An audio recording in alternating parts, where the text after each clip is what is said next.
Okay, for those of you out in YouTube land today, the 3rd of December, we are going to continue working on Purgatorio Canto 11.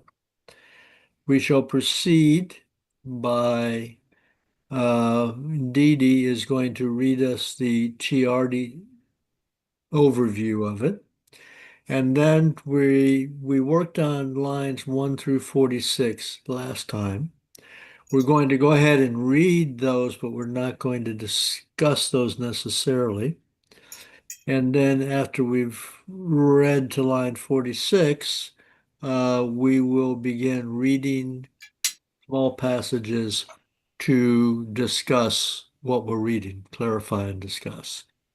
So, with that all being said, Dee Dee, if you'd be kind enough to read us the summary. Okay. Canto 11, the first cornice, the proud. As the souls of the proud creep near, the poets hear them recite a long and humble prayer based on the Paternoster. When the prayer is ended, Virgil asks one of the souls, hidden from view under its enormous burden, the way to the ascent. The sinner, who identifies himself as Umberto Albrandesco, instructs the poets to follow along in the direction the souls are crawling. He recites his history in brief, and it becomes clear that Dante means him to exemplify pride of birth. The conversation between Dante and Umberto is overheard by Odorici de Agobio, who turns in pain and speaks to Dante, explaining his sin, pride of talent, the avidity of the artist for preeminence. Odorici also points out the soul that struggles along just ahead of him as Provenzano Salvani, once more warlord of Siena, who is being punished for pride of temporal power, though he has been advanced toward his purification in recognition of a single act of great humility performed in order to save the life of a friend. Odorici concludes with a dark prophecy of Dante's exile from Florence. Okay, thank you very much.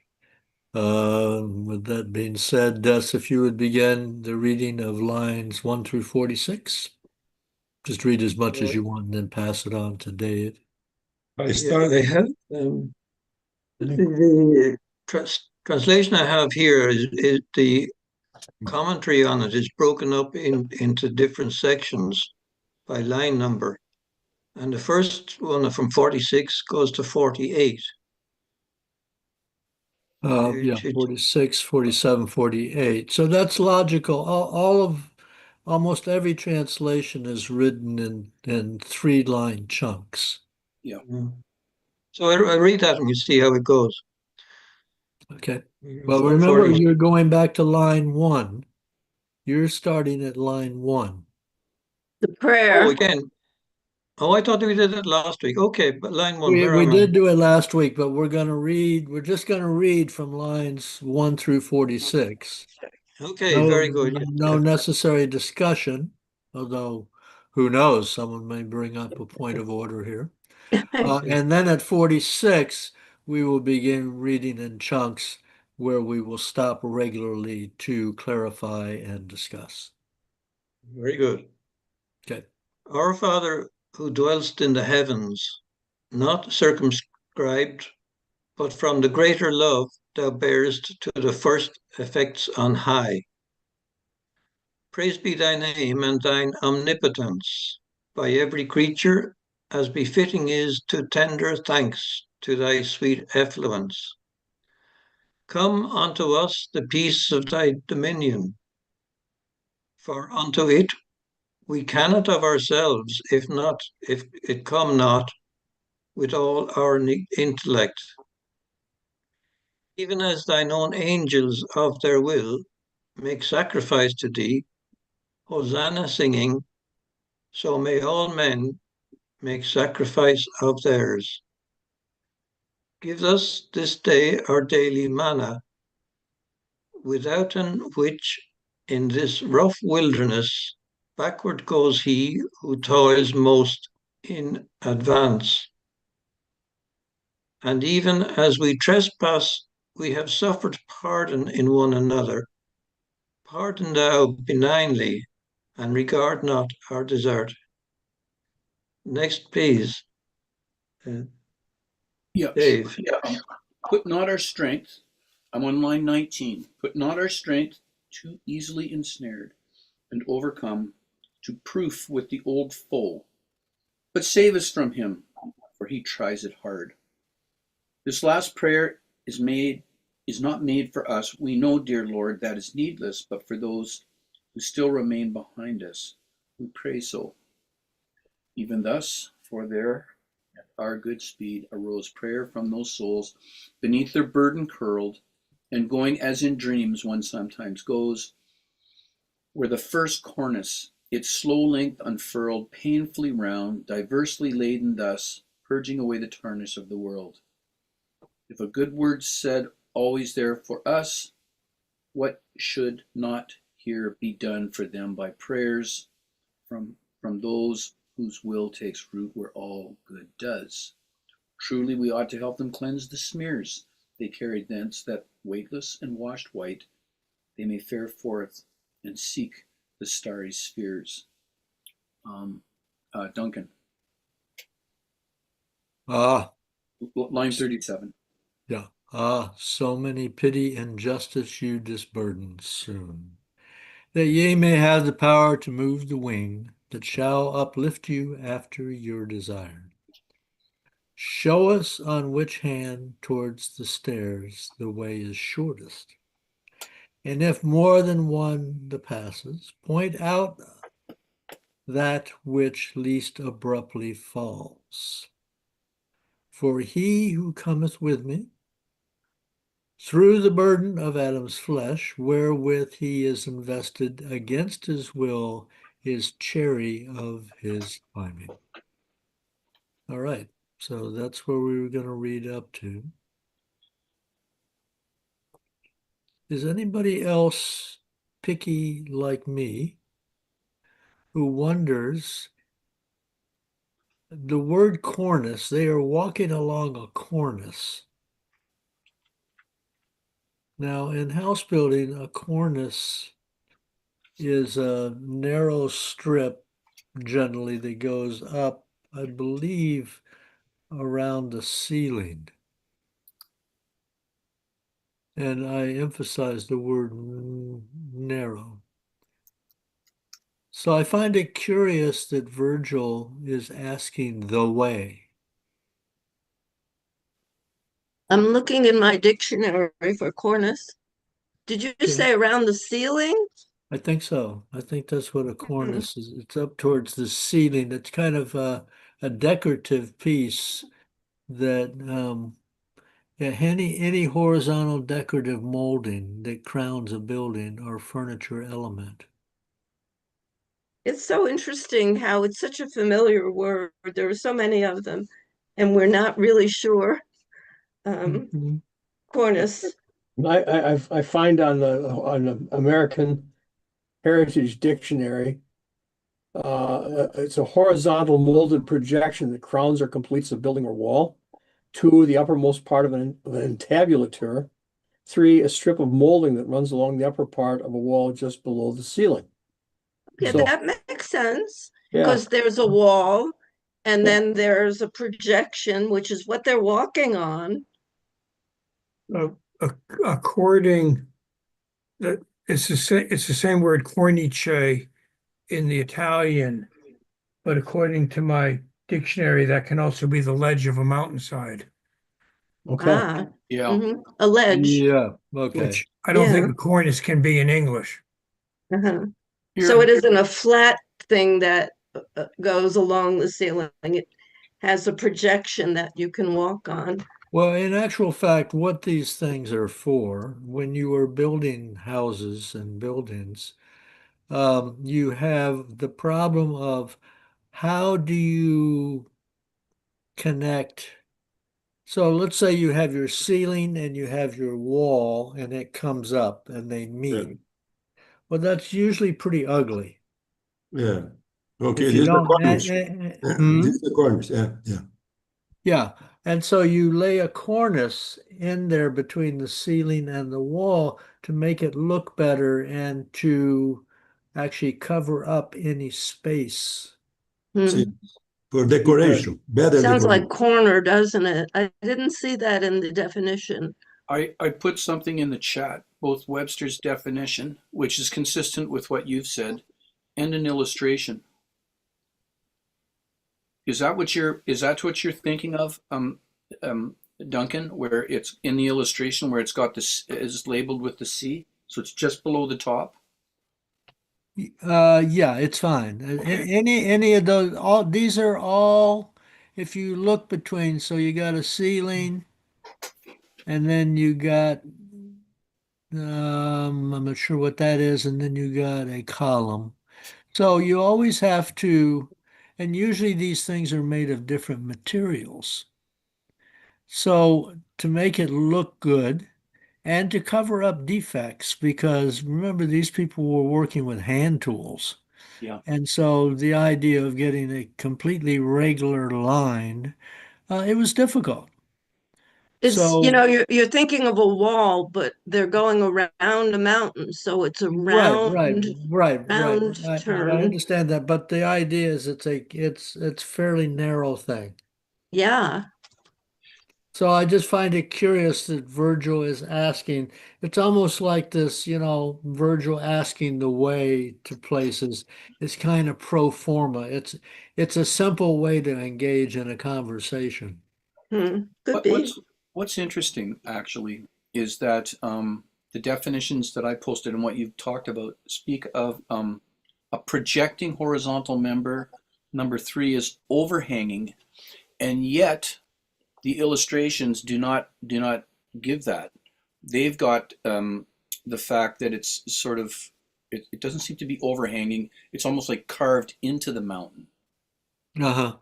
Adesio, what have you got? You're the illustration man. Like, do your illustrations tend to be like this, or do they have an overhanging projection? I don't have the illustration about You don't. this. Oh, okay, fair But enough.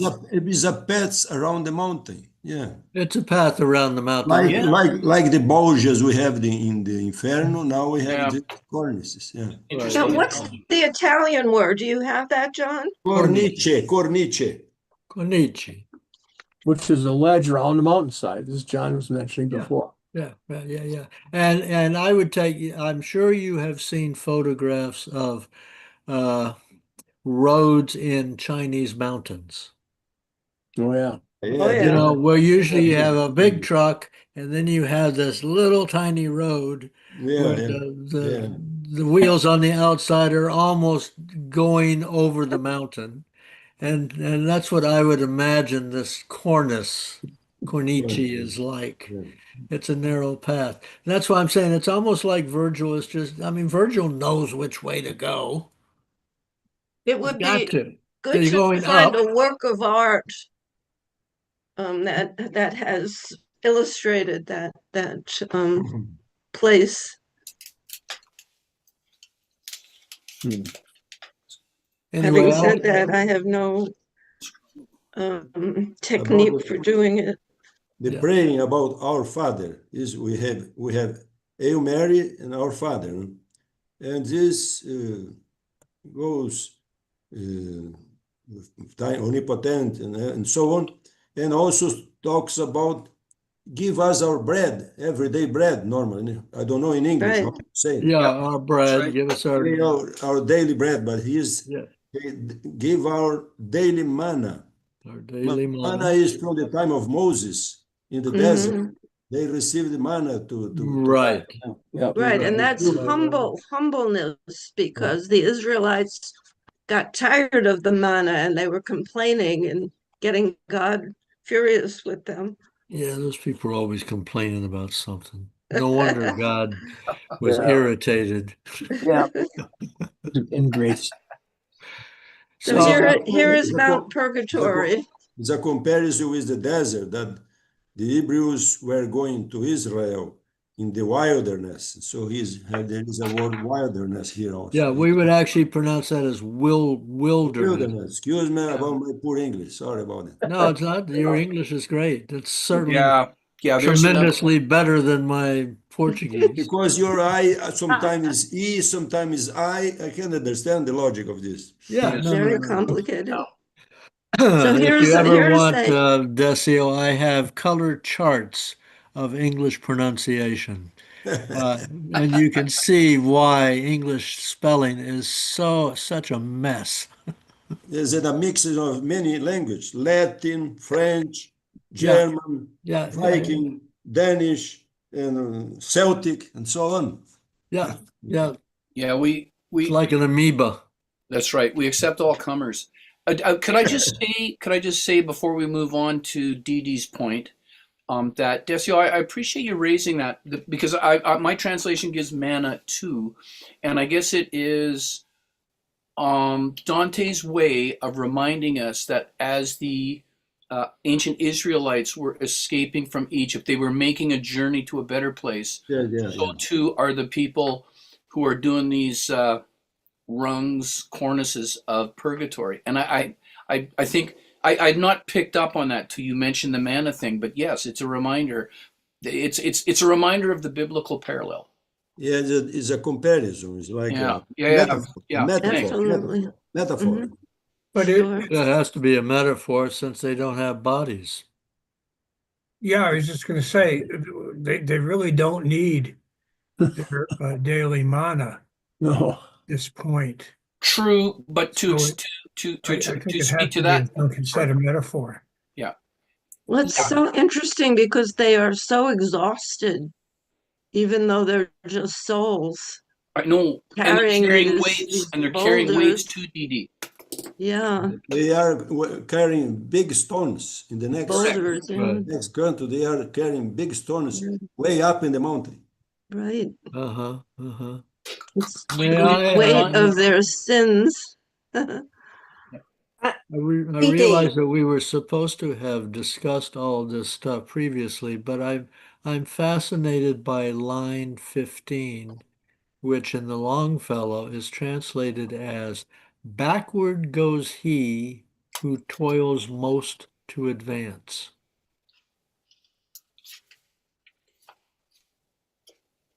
But it's like being walking in a desert, no?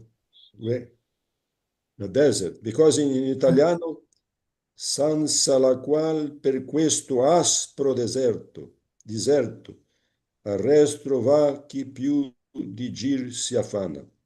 They are in the desert, like in the desert. It's also metaphoric, no? Right. Yeah, okay. I think that within the context of that tercet, though, it says without in which the daily manna backward goes he who toils most to advance. I think in a way, I think they're referring to they need bread not for like human sustenance in a way, but whatever they need, so that in this rough wilderness that we would be working hard and going backwards. So so Okay. they're looking for sustenance to move us forward. They need God's, in a sense, they're God's manna to help them advance. The great Mm-hmm. writers, they use a lots of metaphors, Yeah, metonyms, Oh, all these figures of language, no? yeah. So I guess you could say in one sense that the daily manna is the promise that if they do their penance, that they will be released from purgatory and will advance Yeah, to yeah. paradise. I think the Is manna, line 11 for you? As their that's line 10, off the angels offer their wills to thee. In other words, give up what they want and want what God wants. The, Um, the, the angels are singing to God, so this uh, Singing Hosanna. Hosanna, they are singing to God or something like that. Use that word Hosanna too much, I'll break into a Harry Belafonte Hosanna is song. to honor God, something like that. Yes, which to pick up on Didi and Decio's point is the opposite of pride, where Mhm. they give up their egos and their will to submit to God. So the opposite of what these other guys Um, are trying to work off.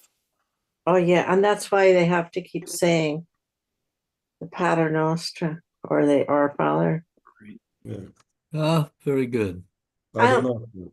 sorry, Dee Dee, you showed us a picture. I just was curious where we are on the Mount of Purgatory. On We re- your Are we pic. ready for this? Oh, sorry. Oh, I thought we'd passed it. No, that's okay. Are we ready? For, I hear no objection. To oh, you move want to to, the okay, mountain. so I'll put you on, for me, I'll put you on speaker view. And now Okay, if you and speak, we're in the first cornice. Wait a minute. I suspect, Where did I put her on? I'm Yeah, not sure actually. we are One, starting two. to go up the mountain. Yeah, The I'm trying to Oh, yeah, figure show us. out. the Priders. Yeah, I think it's maybe the very first cornice here. Yeah, This is because we the have well, there are seven, I believe there are seven, seven levels in Yeah, seven levels, purgatory and then proper. the three, four, paradise. five, six, seven. Yeah, this diagram isn't clear on that. I think, Well, I would actually count down from the top. Seven layers So, in the yeah, paradise. well, if you count down to the top, you have about 11. So I don't think this is accurate. well, we had the shore, The and then Yeah, here's the ante-purgatory. we had shore, the ante-purgatory, We had the right? ante-purgatory. Yeah. So I think the anti-purgatory is just the beach here, and then they get to a cornice, and the next turn is this very narrow passageway to the next cornice. So I think it's the one my finger is The pointing to. Can you? okay, I'm one of sorry. those lines anyway. Yeah, the first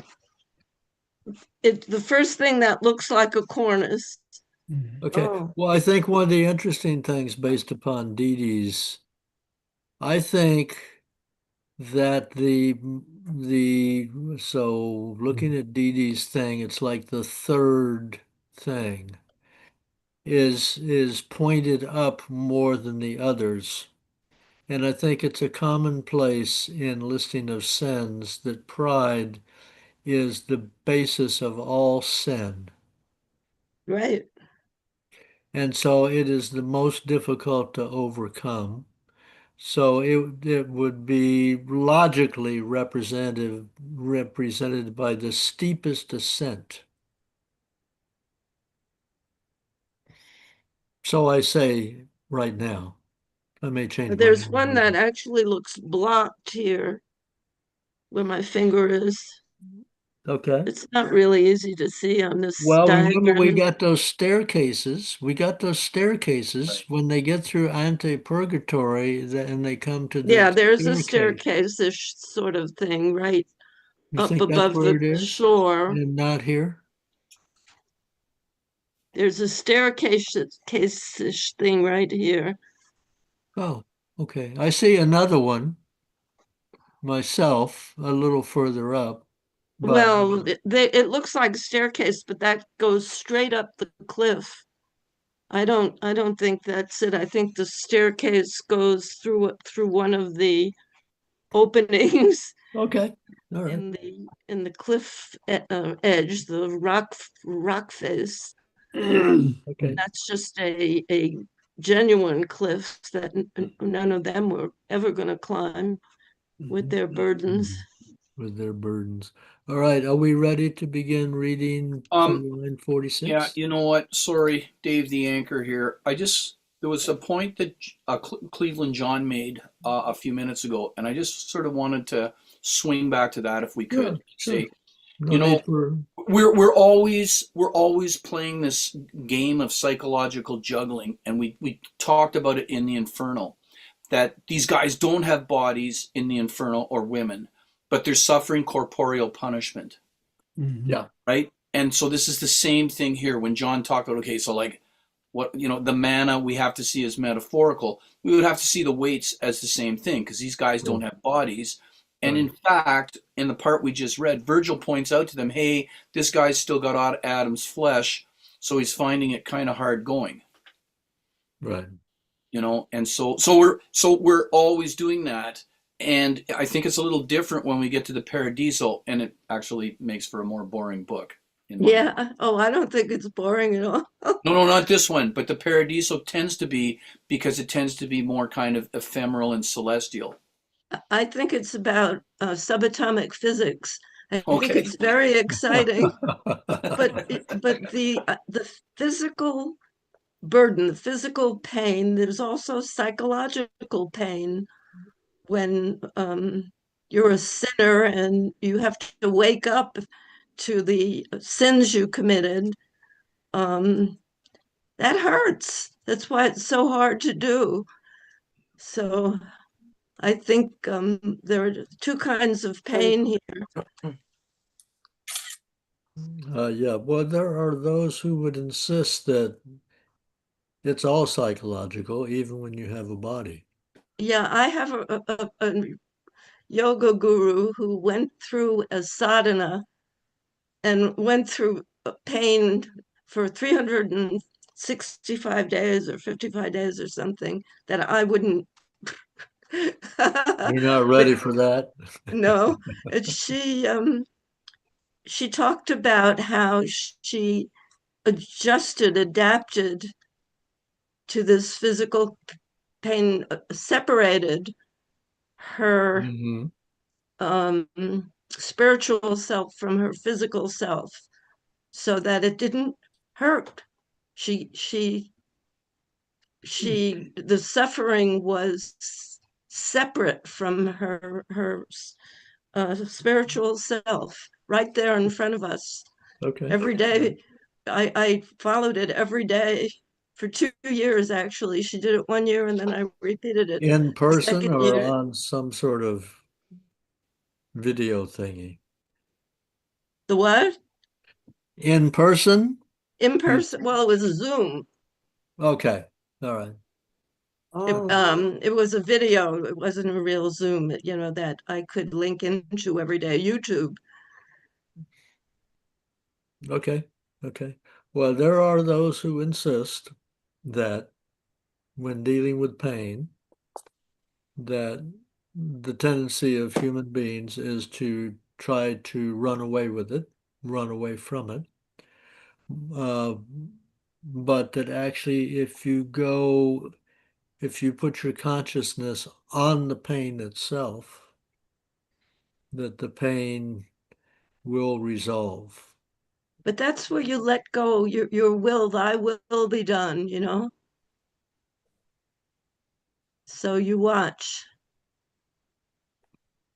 This Hmm. must be what God wants. All right. I see the smile. Now, are we Ah, ready? Are we ready?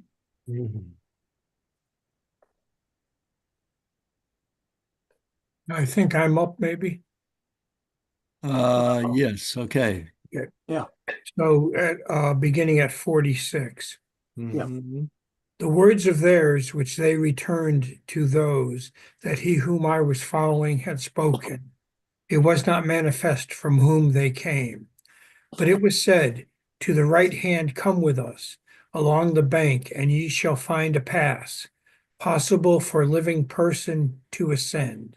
And were I not impeded by the stone, which this proud neck of mine doth subjugate, whence I am forced to hold my visage down, him who still lives and does not name himself, would I regard to see if I may know him, and make him piteous unto this burden. Elation was I, and born of a great Tuscan, Guglielmo Aldobrandeschi was my father.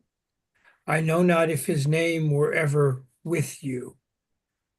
The ancient blood and deeds of gallantry of my progenitors so arrogant made me, that thinking not upon the common mother, all men I held in scorn to such extent, I died therefore, as know the Sienese, and every child in Campagnatico.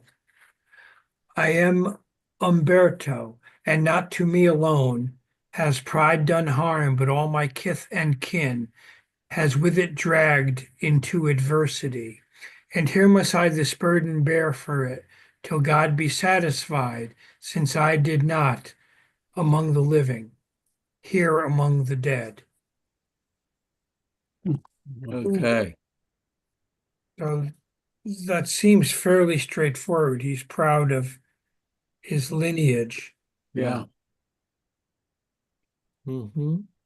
Mm-hmm. Right.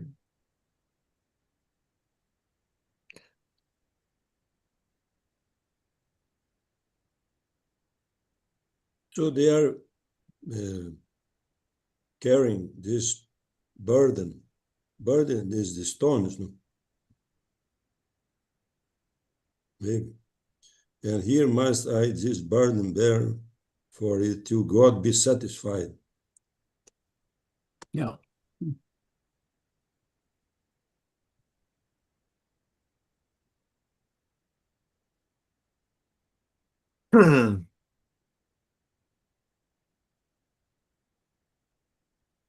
Yeah.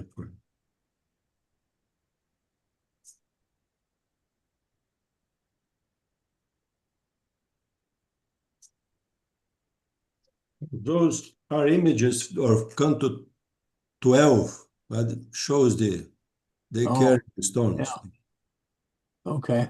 But this is in Canto 12. Yep. Yep.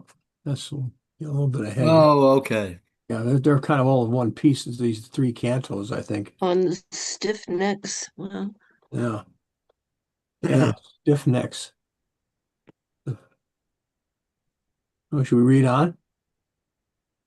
Let's take a little bit of a look before I we have a note, move maybe on. just to share with you. It might be something. It says that the Humberto starts out proud, right? Um, Talks about who his dad is, and then it says um, his new learned humility makes him quickly correct himself. I do not know if you ever heard of him. I'm not sure if you buy that interpretation, but I thought it was maybe worth throwing out there. Mm. What line are you talking about? So he starts out with um, on 50, start at 58. Latian was I. A great Let, man called me son. Guillem Aldo Brandesco of Tuscany. Though if and then he and then I've got a dash in my translation. Though if you ever heard of such a one, I know not. So it's the commentary is suggesting that he starts out proud, which was his want, and then catches himself and more humbly. Though if you ever heard of such a one, I know not. So I'm not sure if you buy that or not, but I thought it was an interesting enough commentary. Yeah. Well, he wants Dante and Virgil, I suppose, to know who he is. So there's a little bit of that pride peeking out right there. Yeah. and it says ancient lineage, so Yeah. it's history that may or may not tell about Umberto's ancestors, where that he became so proud of.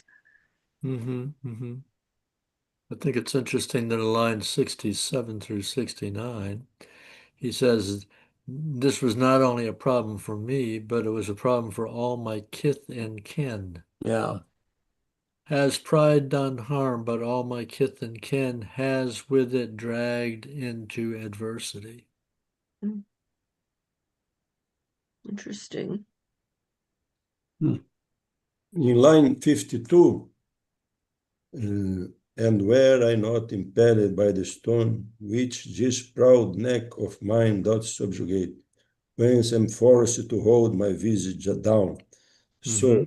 by the weight of the stone, he has to stay looking down Hmm. to the down to look down, not Right. to.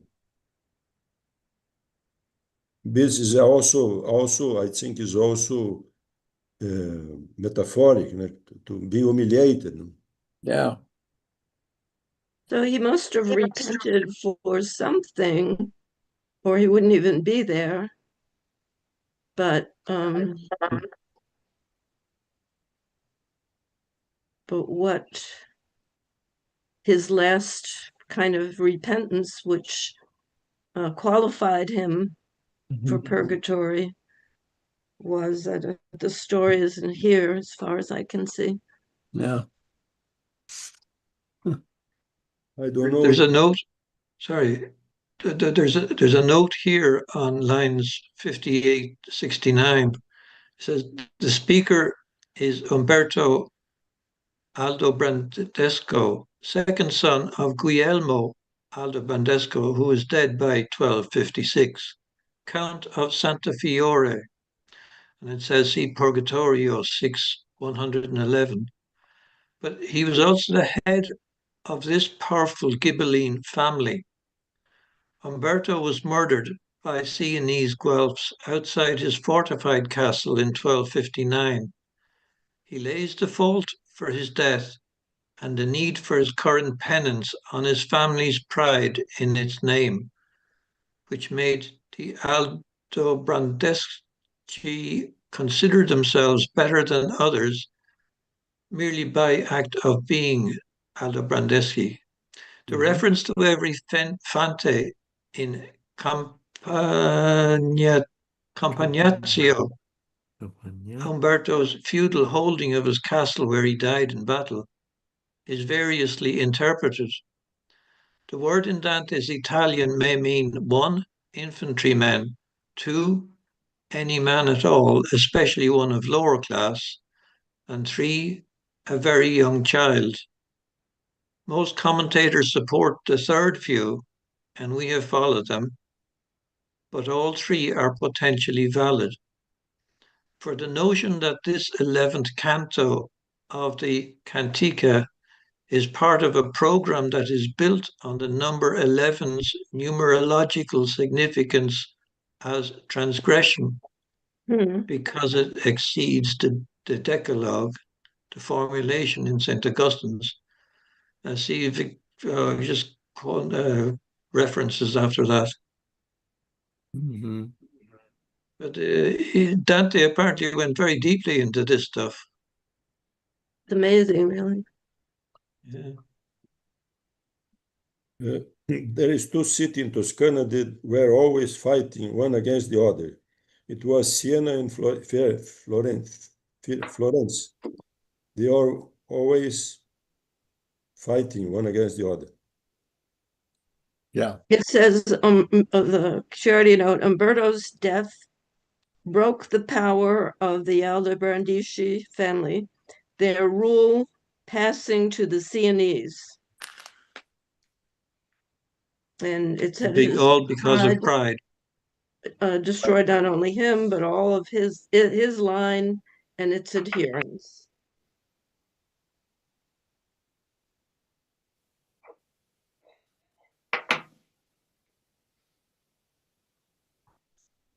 What line did we get to that time in reading? Did we hit number 70? You know, the next line says the fact is, this is a deliberate act of modesty to say you probably never heard of him. The fact is that everyone in Italy would have known of Giglielmo Aldobrandesco. So Mhm. it's like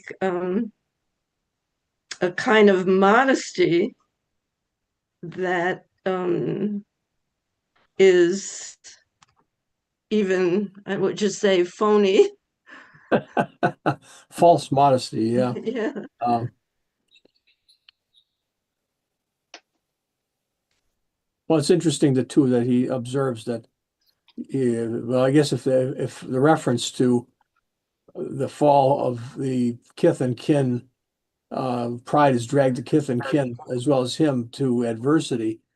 Uh, what Des was just talking about here, that the family was like thrown into humility and disgrace. Well, I mean, that's kind of maybe they should consider that to be a blessing. They've Oh, yeah. they've done their penance on earth. Now that's their expiation on earth, maybe. Mm-hmm. If Mm-hmm. they've now been corrected. Mm-hmm. It was their stone on earth. Yeah. I had the Oh, impression that all of this warring back and forth between the families, um, that they didn't learn, that they their pride kept them going, warring again. Well, I well, think haven't we talked about the idea of the whole revenge motif or the revenge idea in the culture of we I think some back in the Inferno, the whole Yeah, idea that this Italian culture at this time they were caught in a vicious cycle of like almost like the Middle East or something like that where or like the human mafia. beings Yeah, more revenge than yeah, and it was like the modern mafias. It never there is a cycle of ongoing revenge, and the sons and the great that all the ancestors, the descendants have to carry out the for the family pride, they're to look after their family name and their honor. I mean, it to a point of like ridiculousness, I think. yeah, well, this is the ancient story. Yeah, This is the Iliad, yeah, yeah. Italian style. But the Iliad was that you gained your reputation and your stature in life through the warrior culture or defending your honor and this sort of thing. Hmm. Um, and I mean, I will say that, the one of the big challenges for human beings everywhere at all times is what do we do?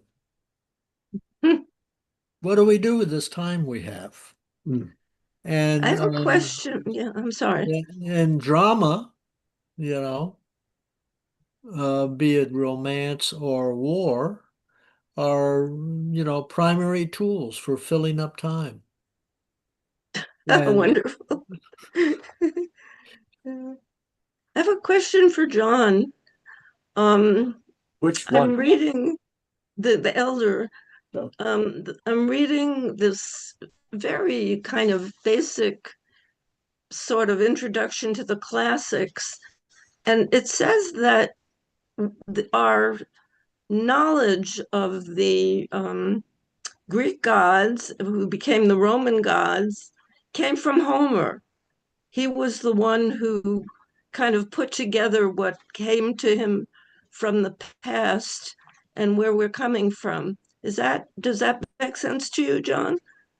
Well, the Iliad's the first literature that we have, but not long after the Iliad, I don't remember exact dates, but there was an author named Hesiod who wrote a work called the Theogony, um, which told us a great deal about the gods. So I wouldn't say that it's exclusively from Homer that we begin to learn about the gods, and then there are other sources as well. The plays from the fifth century uh, often, well, almost always, uh, have a god or gods involved in them. Mhm. So certainly Homer's the beginning of literature. Yeah. For Who wrote the Iliad? What was the name of that? Hesiod is the author's name, and the work is the Theogony. According to So theogony, God's what? Agony? I even have that somewhere. according to Giambattista Vico, in the Scienza Nova, we had the era of the gods, and then the era of the heroes, and then the era of the humans. So, Yeah. Dicio, maybe you know, I got a translation of Vico, which came from Cornell Press, I guess, and it doesn't make any sense. I think whoever translated it didn't understand it. Vico is very difficult. yeah, but is divided in these gods, heroes, and humans, and the recursion. Everything starts again. It's a cycle. Yeah. Yeah, well, that's what Vico teaches, but boy, you try to read that. Yeah. Yeah, Yeah, I it's have not very several clear. The translations. book is not very clear. Read it in Portuguese also. It's not very clear, but give us an idea of. Can't read it. Yeah. You might want to read his autobiography. That's a little Oh, easier. okay, good. It's Good. also out of Cornell. Um, but it's an easier story. The New Science is a difficult book, Oh my God. and it takes some unusual type of thinking. I've not been very successful at it So myself. it's the basics for Finnegan's Wake. Yeah, I have a local friend who reads Finnegan's Wake here locally, which she says it's all nonsense. Yeah. Well, I know Finnegan's that Wake is isn't all right. nonsense. Yeah. Um, there's also, I should have mentioned, a set of what are called Homeric hymns because they were attributed to Homer. And each one is a hymn to an individual god. And a lot of the information we have about the gods come from these. Uh, nobody knows who wrote the Iliad. Homer's just a name that's Yeah. associated with the Iliad and the Odyssey. And Mhm. these quote Homeric hymns are later, but they're Mhm. a, a great source of information about the Greek conceptions of the gods. And there were legends before them that probably we'll never see. Yeah, we can't really recover anything from before the Iliad. Thank you for that. Just kind Yeah, of aside. the Iliad and Odyssey was wrote around 700 years before Christ, but related to to the history that happened before that. Yeah, right. Mm-hmm. Mm-hmm. It's kind of fascinating to read a history of Troy and of the attempt to find Troy and to find out that, like Jerusalem, it is story built upon story built upon story. And these are archaeological things where the Right. site that they consider Troy to be, there are like 11 levels. Yeah. Wow. And I forget which level the Iliad was at. It's like at level 6 or so, or yeah, level six That or sounds something. about right. Are the So gods in Herodotus? Does he talk about the gods in his histories? Um, to a pretty limited extent. Uh-huh. Um, There is no notion of time in Herodotus. We have just father, son, grandfather, and so on. There is no relation to time as we have today. Even in the Suetonius, the life of the 12 Caesars, also doesn't mention the time. Just one was son of the other, the father of the other, so on. They don't have the notion of time, linear Right. time. Dates, yeah. Yeah. They Yeah, don't, archaeology is really all we have. yeah, Um, not the notion of linear time. It was yeah, just circular time. right. And now it's that time that they measure with their whatever it is that can tell you how old something is. It's a different kind of measurement of time. Time is just a convention. There is no time. For me, there Well, is no. that's true. Time doesn't exist at all. It's just a convention. Is the time is a thing just to measure the movement of mechanisms. The Earth going around the sun and the Earth turning around itself. It was divided in 24 hours, 20 minutes, Right. seconds, and 1 year goes around the sun. This is time for us. It's just a convention.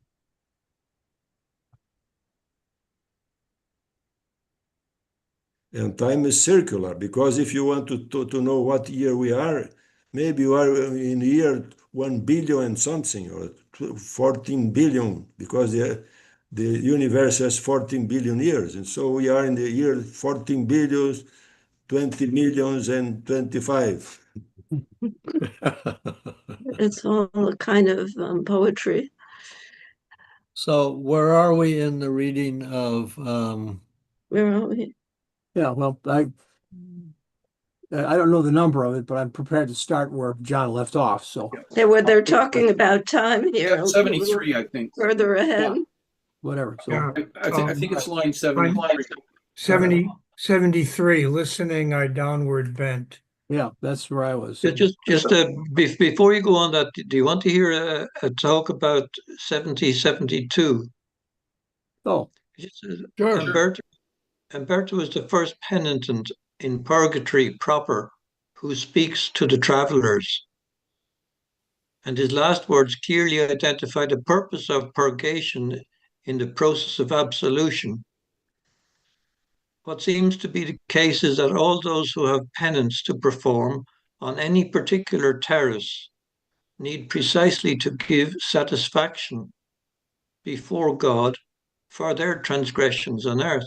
Now, this implies that others, those who do not need to do penance on that particular terrace, either were without that sin or else had given satisfaction while they were still alive. no. This is the view taken by Nicola Fosca in his unpublished commentary, portions of which he has kindly made available to this writer. So I didn't get that from reading 7072. Let's see, and here must I this burden bear for it. Okay, so he's bearing the burden of pride of ancestry, pride of family. Here I must bear this burden, that's the stone, till God be satisfied, since I did not among the living, here among the dead. So here's a question. Does everyone have to go through the pride level that make it into purgatory? According to this description, that those who have committed the sin may well have purged themselves of it while on earth. So they may not need to go through that in purgatory. That's as I understand what he's saying. Well, I guess what I understand you saying, in addition to that, though, Duncan, is what I hear you saying is basically is this process kind of a winnowing process where, okay, you've checked, you've got like seven sins or seven penances you have to do. Peccato. Yeah, and so you've got Yes. so you've got pride for one you got pride, so you've got to go through, but you've got six others now. They're on the other terraces, so you still have to go through these other terraces and also peccato for those do peccato for those sins. Right. All sin is the basis of all sin was pride. Right, but that's We not to read say that. Yeah. that's not to say once you've that's not to say, I mean, the question is here, that's really the question, I guess. If you go through pride, if you go through this first level of purgatory, does that take care of, are you home free? Or do you still? Well, I mean, but you can get up to the sin of lust and you succumb to it because you figured, well, you could disobey God about this one. Well, that's So what I'm if you asking. Yeah. figure you So, can disobey God, yeah. that's a sin of pride. Okay, but so are you saying then do you agree then that basically even if you pass, even if you, let's say you go through your expiation here, your piccato for pride, you still have to go through another level for lust then? And Right. or what other ones you have of Yeah, well, I don't well, know if we read along here, it's a good thing to look for well, that's right. whether, Yeah, yeah. yeah, But that's right. That's the question. So what Des says is that, well, if according to this commentary, uh, if you don't have pride, you might have lust, but you don't have pride. So you well, if pass, you don't go, have go pride, you right up. wouldn't be in purgatory at all. But Well, but that's the question. Is this like a winnowing thing here where you've got to go through kind of each, like, finer and finer, like cloths to get, to take you've got the coarser ones, the bigger things to be sifted Yeah, out. how And those then, other and then, and then you go through souls, a yeah, finer ones, a finer kind of cloth, right, finer. You have to go through these different levels of fineness to take care right. of all the little the particles of sin are on your soul, or do you pass, or can you pass through if you don't have that bigger one on you? Yeah, we haven't Of course. seen a group moving fast yet. Only Well, this slow we group. haven't seen all, I guess. This is Yeah. my Yeah, first time reading it's this, so I don't know. it's a good question and one that we can keep an eye out Yeah, for as we go I think it's along. too early to Well, answer. remember that Dante himself had seven P's carved in his Right, forehead. Yeah, okay, there you go. right. And so the implication of that is he's got to do some work on each of the seven levels. Yeah, Right. but the people from this level, they go to the next level, and there they are doing some kind of chastising, and the other levels they have other kinds, and so Right. the Okay. people So from the once you first level pass, to arrive to the last level, he has to do this chastise. okay. I Don't think, know. yeah, if you've got these seven piccati, you've got to go through all seven levels and do your penance on each of those, for each of those piccati. Is that the word? It was piccati? Peccato. Piccata. Yeah, now that we have the question, I'm really eager to keep reading to see what if we All right, see any all right. speed in the movement of the So souls. are we ready to proceed then? Because I'll read on here then for a couple of these here. I don't know how Where far. were we? All right. I'm ready to proceed. Okay. Listening, I downward bent my countenance, and one of them, not this one who was speaking, twisted himself beneath the weight that cramped him, and looked at me and knew me, and called out, keeping his eyes laboriously fixed on me, who all bowed down and was going with them.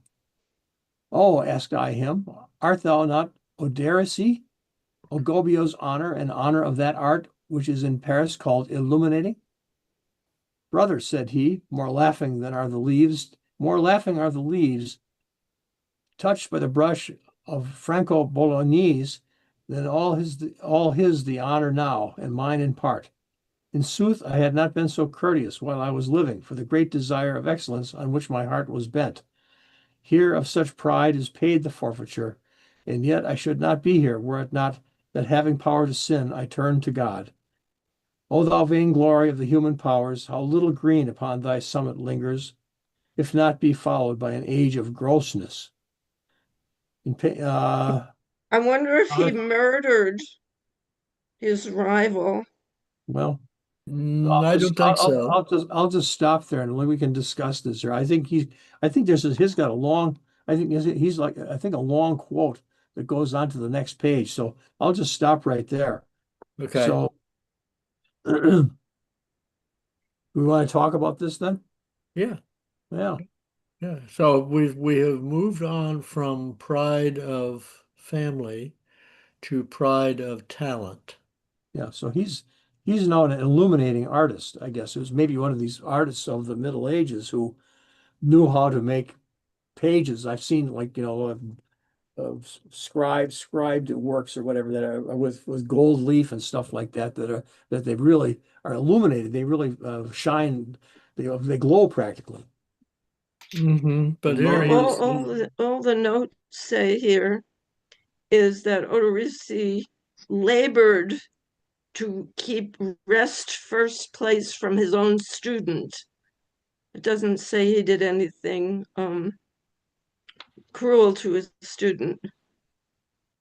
But is illuminated, they write the Bible by hand Yeah, with fancy pens, and the first letter is ornamented. Yeah, right. normally the first letter is very well ornamented on the paragraph, it says. Right. I think this is our Illuminists and miniaturists and Illuminists.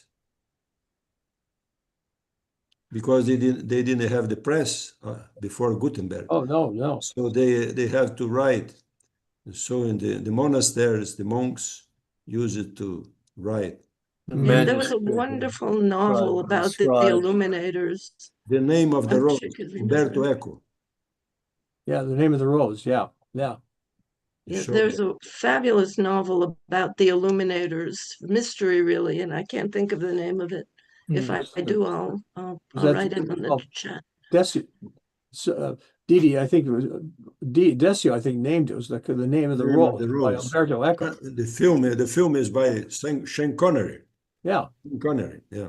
Very good film. Yeah, it was a very good film. I love that film. There's something else. But What there's something what was it? In the Name of the Rose?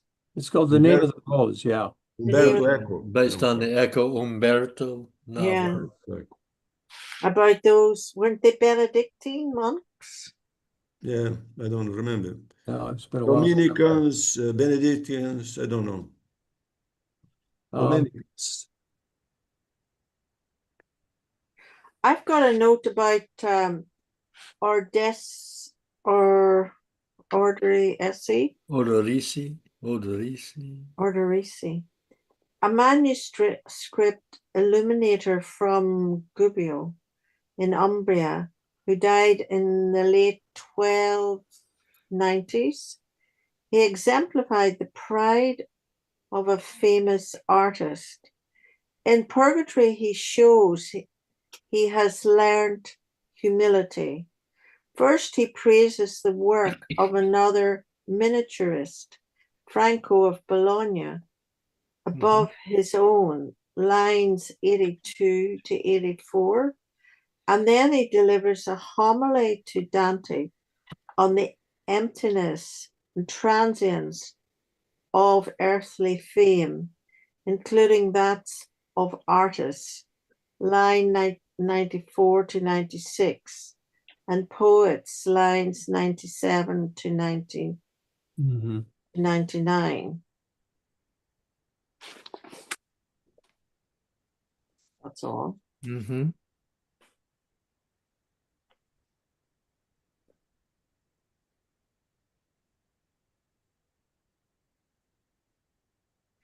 O thou vain glory of the human powers, how little green upon thy summit lingers,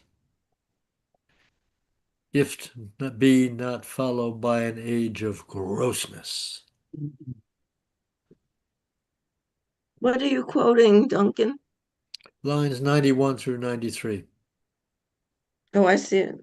Yeah, this is Odorissi again, talking about the vanity of artists, thinking that they are going to be at the summit for all time.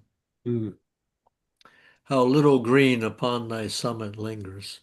And the illustrator was what's his name, Odorisse's student, and Giotto was a famous illustrator's student who also became the top artist.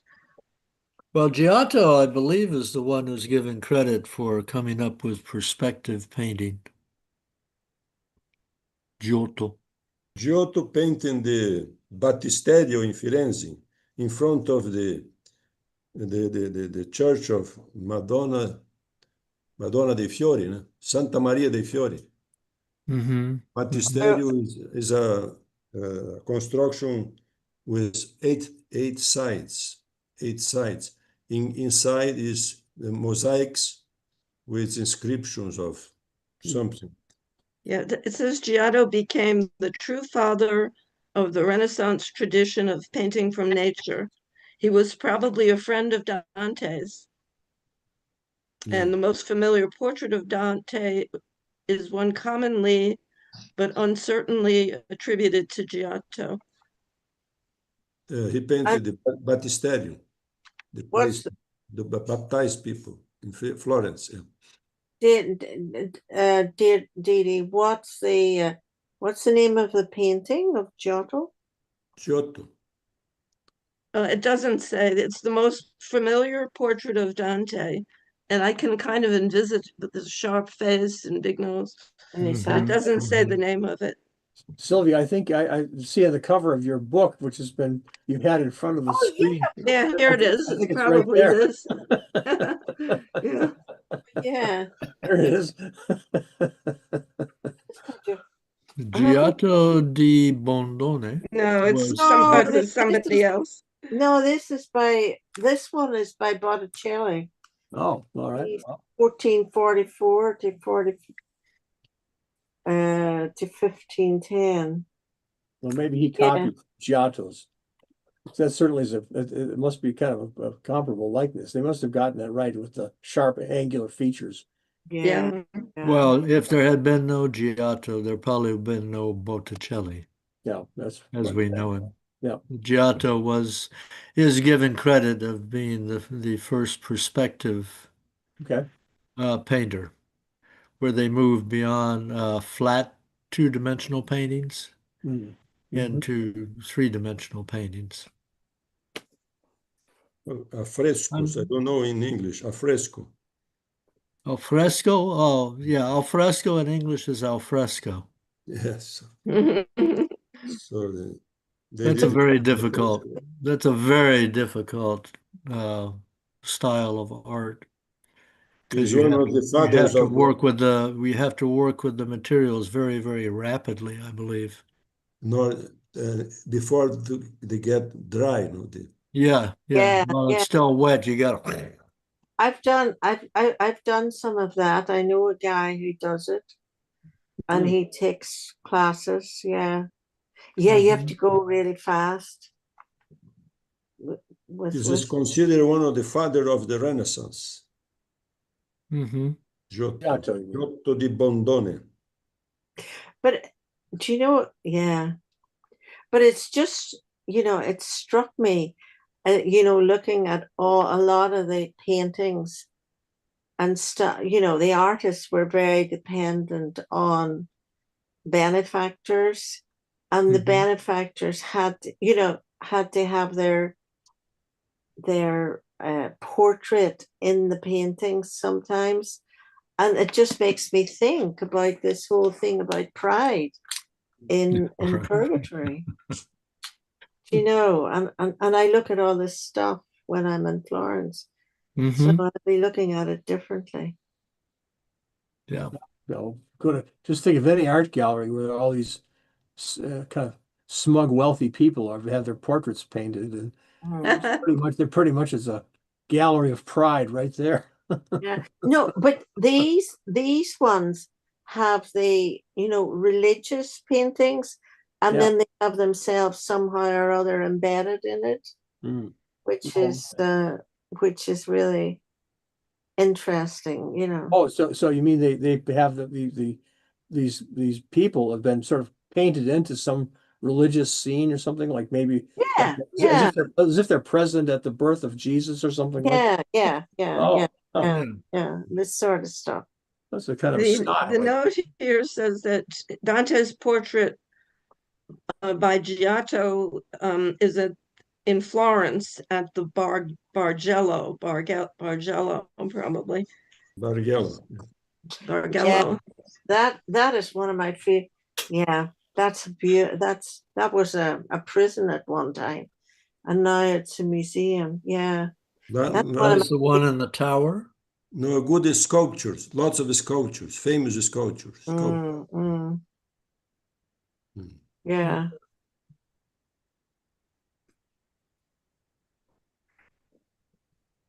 Cimabue is also a very good painter, Italian from Renaissance.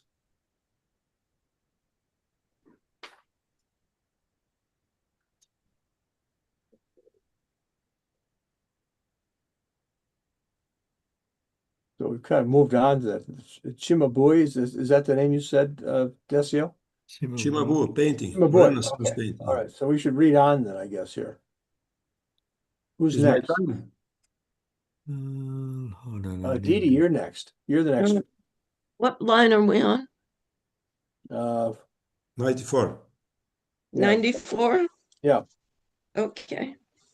Because I just, before you go in there, Dee, just a note here, if Ordisi, Hoderisi was known by Dante to have died in 1299, he certainly had made his way up the mountain quickly, apparently spending very little time in ante-purgatory.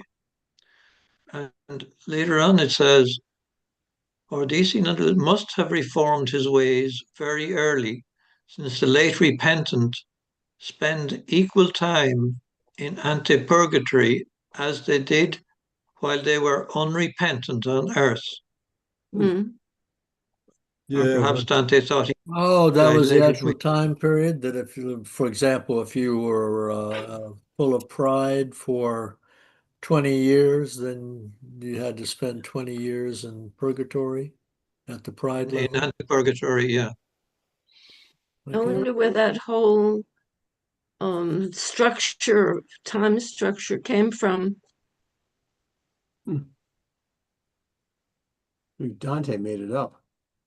Yeah. time But structure. I don't think he made everything up. I think he got it, some of it, maybe made some up and got some of it. Is your question about the time structure we use today, the Anno Domini? Yeah. It was in the year, around the year 530. One pope asked to a priest that was, I think I already talk about this, a priest that was astronomer to know how many years passed from the death of Christ, because they didn't have the year as we have today. Yeah, no. So this was Dionysius the Exiguus. You can find it in the Google. Dionysius the Exiguus, and they know all the popes since Saint Peter, the time they lived. So he was adding the time that this pope lived, and also by the Easter. The Easter is by the lunar months. Right. So in this, he compiled all this time, and he had arrived to the year 530 something. So we have, Decio, could you put that name in the chat so I can look for it? yeah, you can find it now and see if I can. Well, I guess, and I guess too, what you're saying, Dee Dee, is that where did Dante get this from? No doubt, maybe there's some commentary or something that talks about it, but I'm just gonna speculate and guess that if he got it from anywhere else, there's probably some theologian that he knew about or had read who calculated something based upon the Catholic teaching, as they understood, some sort of catechism or some sort of a writing that was official. Maybe it was sanctioned by the church, maybe not. I don't know. Right. But it was probably something that basically calculated how much time you'd have to spend in purgatory for each of the sins, depending on, and so you could basically do your own calculations. Maybe I wouldn't be Yeah. surprised if they had something like that. You Yeah, know, when he was in exile and traveling from one area to another, he probably stayed at monasteries where they were, oh yeah, that's true. yeah, where they had libraries and that Sure, kind yeah. of. Yeah, if he was literate, he would read some of that. Yeah, I guess keep in mind though, all the different people that also had, the whole idea of buying your way into heaven was, I think, still kind of an ongoing thing. So yeah, I think you had lots of ways of figuring. Well, people, if you have money, you figure, Right. well, how much have I sinned? How big should my donation be, or whatever? How can I how can I buy my way through this somehow? Right. The church was using, church officials were Yeah, using. sure they probably had a scale and a menu for all that. Uh, Mm. so where were we? Did I start yet? No, you haven't. Oh, okay. This is, 94. yeah, I know. 94. Once, and here's a question right away. But okay, once Sima Bui thought to hold the field in painting, and now Giotto has the cry, so that the other's fame grown dim must yield. And I think Giotto was Cimabue's student, not sure. So from one Guido has another shorn poetic glory, and perhaps the man who will unnest both is already born. A breath of wind is all there is to fame here upon the earth. It blows this way and that, and when it changes quarter, it changes name. Though loosed from flesh in old age, will you have in, say, 1,000 years more reputation than if you went from child's play to the grave? What to eternity is 1,000 years? Not so much as the blinking of an eye to the turning of the slowest of the spheres. This is beautiful. Hmm. This is what Yeah. we've been speculating about the Yeah. time and the Mhm. relation to the stars and the planets. Should I keep So going or not? no, we're at an end. It's 28 minutes after Yeah. the hour, Right. so we'll need to stop and make a decision about. I think I suggest that we begin next time at line 100. Okay. Okay. Not is this mundane rumor but a breath of wind? Okay. Did I put the Dionysius Yeah, is I'm trying to copy it. Don't turn it off yet, Duncan. Photograph. Can you photograph it?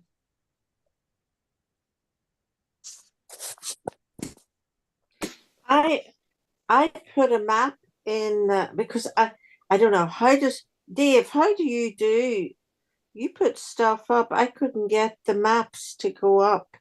Um, I, I, I just copy and from a internet site and then I paste it in. Copy I the image. Uh, it said to me, you're not the host, you're not allowed. no, Anyway, Oh, I can give you permission. no, don't even start me doing anything okay. like that. Sylvia, can you highlight it and copy it? Yeah, do you know where I put it? I put it in the Dante in the In the page, Dante group page. thing on Facebook. And then Okay. If you want to put it in the chat, just open up the chat and then you can paste it into the message box. Well, here, I can do that right now, actually. I got two. I'm trying to put the other. Ooh, It just was very helpful ooh, for ooh. me. Here's Got Facebook. the same Here's one. Sylvia. Here's Sylvia sent a photo. You want both of these, Sylvia, or just one? No, the both of them, they're very helpful, I thought. I know Okay. you've had figured out, but I had to look and see if I could find the map. I don't think there's any restriction on who can put an image in chat, by the way. Well, give it a try.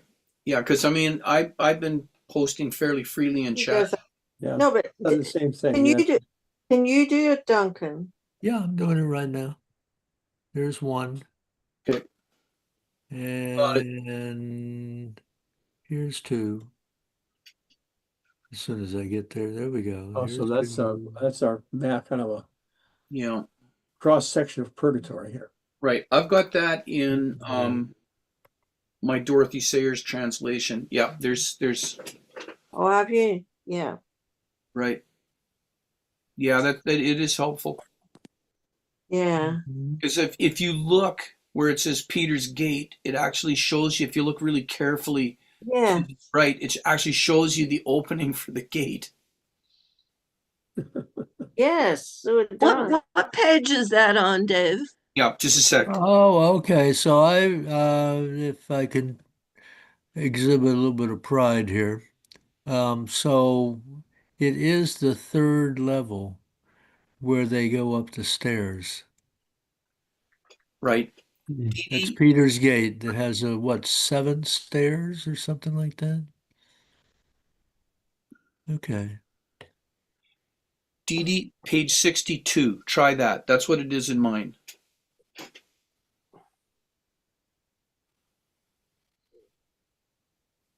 Here, I found it. Thank you. Okay, awesome. That's great. Okay, so you have in your copy of Dante, Dave, you have these illustrations? I do on page 62, and Dee does as well. Yeah, in Sayers. All right. All right. Well, we shall return. Okay, is there a way of archiving that somehow, Duncan, so that we could maybe put it on, we could reference it in Well, Dave, it is archived on the Dante Messenger group. Yeah, Okay, got it, got it. Okay. and And probably so if you not go every. there, let's see, well, let me see how where Sylvia put it. Yeah, Dante's Club. Okay. So I don't know if you're in that, Not Dave. everybody. Not everybody's No, got but it. I do have it in my book. Are I you know. on Facebook, Dave? No, my wife is. She can get me in. Okay, Notice, so yeah, so go in and look for Dante's Club. Okay. And if you have any trouble, let me know and I'll. Okay. Yeah, that's good. uh, Okay, great. just a what point on But one other thing here. I just noticed, there's a three dots at the top of my thing where it's the Alt Dante Zoom link under the chat thing. If you click on that thing, it says more, it says save chat. And I don't know what it saves it to, but maybe that preserves it for future Okay. continuation or something like Oh, that. There might be some app in but Zoom that allows but you to you do mi- but Duncan, you might be able to conjure that up for next week or whenever. Yeah. Well, I know, just remind me next week. Say, hey, why don't you get those 2 images of purgatory, Yeah. and I Yeah. can call them up. I don't know. I try to avoid a lot of the little apps that Zoom has, only because I figure they're ultimately traps of some sort or another. Yeah. No doubt. Yeah. Well, Yeah, okay. I'll think about it. Maybe I can find a way to have a resource file for the group. Everybody else can think about it too. Yeah. Okay. Maybe we'll get it figured out. Remind me, who knows? I say these things and then I get busy doing other stuff. So Right. don't hesitate to remind me if I fail. Okay. All right. You don't have to say you failed. You can just say, hey, by the way, did you get that Purgatory Mountain thing in a file somewhere? Right. All Yeah. right. Thanks, Okay. everybody. Okay. great. Yeah, Bye. take care. Till the next time. Bye Ciao. bye. Bye. Bye. Bye-bye.